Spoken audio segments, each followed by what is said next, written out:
Madilim-dilim pa nga kumarites ay umalis na nga ako ng bahay para pumunta nga ng grocery. Para bago nga pumasok si Jowa ay nakapamili na ako at nakauwi na nga rin po ako ng bahay. Buti na lang talaga dito sa amin ay 6 AM pa lang ay bukas na nga po itong grocery. Naubusan kasi ako ng Milo at gatas at kailangan ko na nga mamili. Naalala ko nga palang wala ng Yakult kaya kumuha na nga muna ako ng dalawa. Hindi rin kasi pwedeng mag-stock ng sobrang dami nito kumarites at baka ma-expirean ka lang. Dalawang Milo na nga kinuha ko, tagi isang gatas dahil meron pa naman doon. Hindi nga rin po ako pwedeng kumuha ng madami dahil bibit-bitin ko nga lang po ito. Nakauwi din naman agad ako kumarites at hindi ko na nga binidyo yung iba dahil ako nga po ay nagmamadali. Hindi na nga rin po ako ng almusal namin spaghetti pati na nga rin po palabok at saka maha. 15 nga po iyan tapos yung maha naman nga po ay 3.20. Aayusin ko na nga po ito kaagad para naman nga pong walang kalat dito sa aming tindahan. Kuha naman nga po ay nagtitimpla na ng aming kape at nakapaglinis na nga rin po siya dito sa labas ng tindahan. Mag-order din kasi kami ng mga soft drinks pati na nga rin po ng RH dahil Friday na nga po ngayon. Refill na nga rin po ako ng gatas. Namili na nga rin po ako ng mga gamis kumarites dahil kaunti na nga lang po yung mga gamis at hindi na nga po sila mga puno. Itong ice cream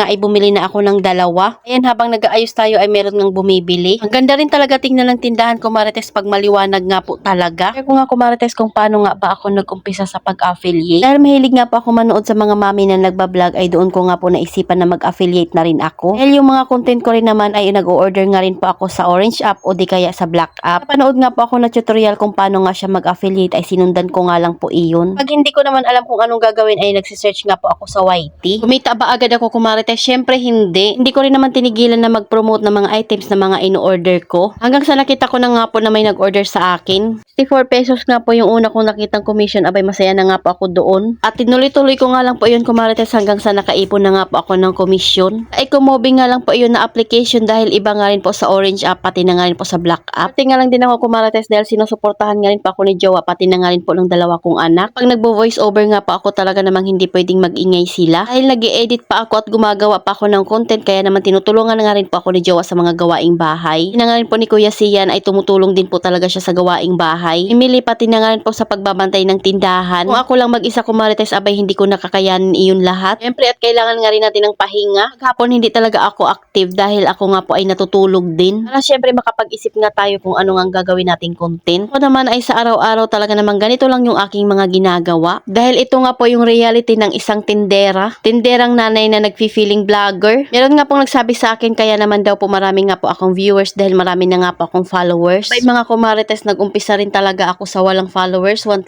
nga po yung nag-umpisa ako. Pero dahil hindi ko nga pinili huminto at talaga namang nagpatuloy ako sa araw-araw kaya ayan napataas na nga natin yung ating followers. Ako kasi yung tipong kahit maliitin mo ako sa aking ginagawa hanggat hindi kita inaano ay hindi talaga ako tumitigil. Nung nag-umpisa pa nga lang po ako kumarites gumawa ng content, syempre meron ngang tumatawa sa akin. Sabi ano ba yan lahat na lang kinukuhaan ng video tapos biglang tatawa. Ikaw ba naman magwalis sa labas ng bahay mo or tindahan abay naka-video pa?